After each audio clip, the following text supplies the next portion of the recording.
ଆମ ଶରୀରରେ ଲିଭର ଏକ ମୁଖ୍ୟ ଅଙ୍ଗ ରୂପେ ଗଣତି କରାଯାଏ। ଲିଭରରେ ଅତ୍ୟଧିକ ଚର୍ବି ଜମା ହେବାକୁ ଫ୍ୟାଟି ଲିଭର କୁହାଯାଇଥାଏ। ଏହା ଲିଭର ଆମ ଶରୀରରେ ଡିଟକ୍ସିଫିକେସନ୍ କାମ କରିଥାଏ ବା ଆମକୁ ପରିଷ୍କୃତ ଶରୀରକୁ ପରିଷ୍କାର ରଖିବା ପାଇଁ ସାହାଯ୍ୟ କରିଥାଏ। ମେଟାବଲିଜିମ୍ କରିଥାଏ, ଡାଇଜେସନରେ ସାହାଯ୍ୟ କରିଥାଏ, ଫ୍ୟାଟକୁ ଡାଇଜେସନ୍ କରିବାରେ ସାହାଯ୍ୟ କରିଥାଏ, ପ୍ରୋଟିନ୍ ତିଆରି କରିବାରେ ଏବଂ ଇମ୍ୟୁନିଟିକି ଗ୍ରୋ କରିବାରେ ସାହାଯ୍ୟ କରିଥାଏ, ବାଇଲ୍ ମେକିଂ କରିଥାଏ ଏବଂ ବ୍ଲଡ଼ କ୍ଲଟିଂ ଫ୍ୟାକ୍ଟରକୁ ମେକିଂ କରିଥାଏ। ସାଧାରଣତଃ ଆମ ଜୀବନଶୈଳୀର ବ୍ୟତିକ୍ରମ ଯୋଗୁଁ ଏହା ହୋଇଥାଏ। ଫ୍ୟାଟି ଲିଭର ଗୋଟେ ସାଇଲେନ୍ସ କିଲର ଏବଂ ଲିଭର ହେଉଛି ଫ୍ୟାଟ୍ର ଷ୍ଟୋରେଜ୍ ହାଉସ୍।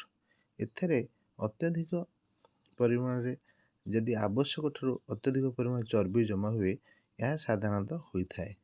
ଏହାର ମୁଖ୍ୟ କାରଣ କାର୍ବୋହାଇଡ୍ରେଟ୍ ବା ଶ୍ୱେତସାର ଯୁକ୍ତ ଖାଦ୍ୟ ଏବଂ ଆଲକୋହଲ କନଜମ୍ପସନ୍ ଏବଂ ଆମ ଜୀବନଶୈଳୀର ବ୍ୟତିକ୍ରମ ଯୋଗୁଁ ଏହା ସାଧାରଣତଃ ହୋଇଥାଏ। ଏହାର ଲକ୍ଷଣ ପେଟ ପୁରପୁର ଲାଗିବା, ଭୋକ ନ ହେବା ଏବଂ ମୋଟାପଣ ବା ଓବେସିଟି ହେବା, ଏସିଡିଟି ହେବା, ହରମୋନ ଇନବାଲାନ୍ସ ହେବା, PCOS ହେବା, ପିରିୟଡ଼ ଇନବାଲାନ୍ସ ହେବା, ବ୍ରେନ୍ ଫଗ୍ ବା କୌଣସି କାମରେ ଇଚ୍ଛା ନ କରିବା ବା ଦୁର୍ବଳ ଲାଗିବା ଏବଂ ଶକ୍ତିହୀନ ଭଳି ଅନୁଭୂତ କରିବା ଏହାର ଲକ୍ଷଣ ହୋଇଥାଏ। ଏହାକୁ ପ୍ରତିକାର କରିବା ପାଇଁ ଆମ ଲାଇଫଷ୍ଟାଇଲକୁ ଆମେ ସଜାଡ଼ିବାକୁ ପଡ଼ିଥାଏ ବା ଆମ ଖାଦ୍ୟପେୟକୁ ଶୃଙ୍ଖଳିତ ରଖିବାକୁ ପଡ଼ିଥାଏ।